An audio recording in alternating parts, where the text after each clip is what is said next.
Probably a combination of all of it. I mean, stuff was good. Velocity was good today. Ball was coming out good. The change up, throwing it to righties.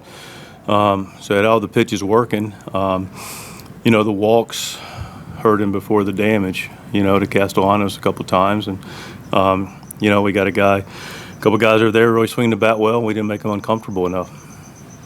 As far as the offensive side goes, you guys score 3 twice today, but then you're not able to come back and post a 0 after that. How important are those 0 innings after you guys do a nice job of coming back and putting a rally? Yeah, it's something that we clearly need to be much better at. And today was an example of it, but it's taken place too much, where we score and don't go back out and get a shutdown inning. And it's not for lack of effort, but it is for lack of execution. I mean, we had 1 half-inning lead the whole series. And so the whole time, it felt like, boom, we'd score, and then boom, they'd come right back. Or they'd get the lead and, just not a recipe for how to win baseball games. So we've got to be better at it, clearly. Like I said, it just seems like we'd score and immediately the first guy's on. And again, it's not any lack of effort, but a lack of execution. So it will improve. It will improve, and it needs to improve. Mike, something we're not really used to seeing is the home runs, be it at this park or be given up by your team. How much have they hurt you guys? Yeah, they're hurting us. I mean, like I say, we had some free passes, which are going to happen. Some guys earn their walks, and that's part of the game. You got to tip your hat when they do that. But then, it feels like the homer right after, and, we've been getting some balls in the middle of the plate and just giving up damage regardless of ballpark, but including this one, which is, as we know, more typically pitcher friendly. So it's just a matter of making more consistent quality pitches and making sure that we're not working out the stretch and giving anything free, and then making good pitches and limiting damage. But right now we're in that stretch where we're making mistakes and we're getting paid. They're making us pay for it. How tough is it to come out of the series without figuring it out in at least one game? And how do you improve on that particular aspect of trying to beat these types of teams that are so good? Yeah, I mean, we just got to continue. Listen, we're clearly capable. We've beaten good teams this year, so let's don't minimize that. We've won 3 series in a row against teams with good records, so it's not like we're not capable. The reality, though, is we've got to be consistent in doing so. And that ball club over there, it's a group that clearly is playing the game well right now, and it's a good club. It's a well-run club. It's a clean club. They take good at bats. They do everything to make sure they're not giving you anything away. I mean, they had 1 miscue themselves this series defensively. We had none. So we played clean defensively. We just couldn't overcome, like I said, some of the base on balls. And the bats today were really pretty good. I felt like we strung together good at bats pretty much throughout the whole game. We would have 6 to show for it, and it's also one of those runs where you can't explain it. It's the proverbial baseball, but we're not going to whine about it. We're going to figure out how to be better. But balls are going off the top of walls, and line drives are getting caught behind people's back, and so the Globetrotters can't show up every day and get us. But as simple as really just making sure we out-execute people, and that's the name of this game. Always will be. Mike, I know you didn't anticipate going 162 without a couple rough patches, but how do you kind of punch back from this one, and was maybe kind of the comeback late a part of that? Really, the thing about it, I've said this because we've been on a good run, and then you get on a run the ball doesn't go your way. It will always be about the execution for me.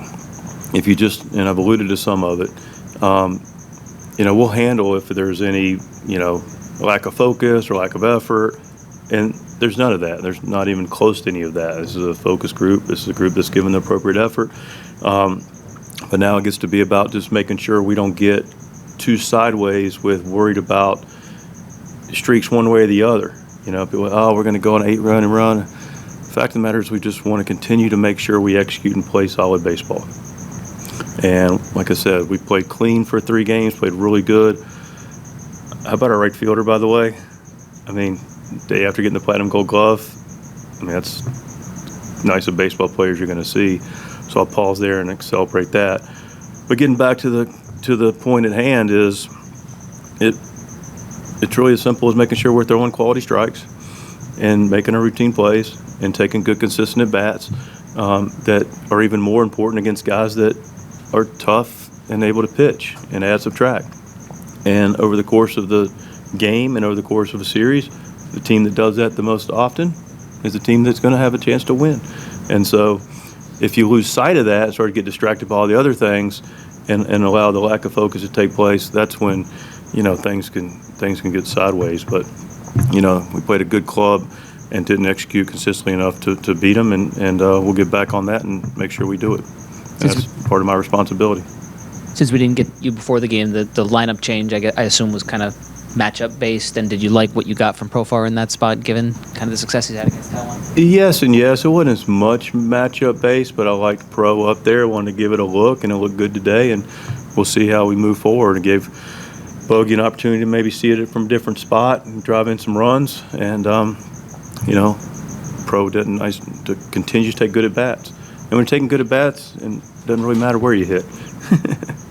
Can you go back to that Tatis throw and kind of, is that the type of play that I mean, for an outfielder to make, it's kind of got to be a former infielder, right? Like I think that's a great point. I think it's just an athletic play, but his background and being able to have infield, throw from different angles, body control. I mean, the guy's got, stating the obvious here, guy's got amazing body control and athleticism, but the history of being able to throw from different angles and be able to, have the background at shortstop definitely helps him there. That's why I like him when he, takes ground balls occasionally and throws from different places for plays like that.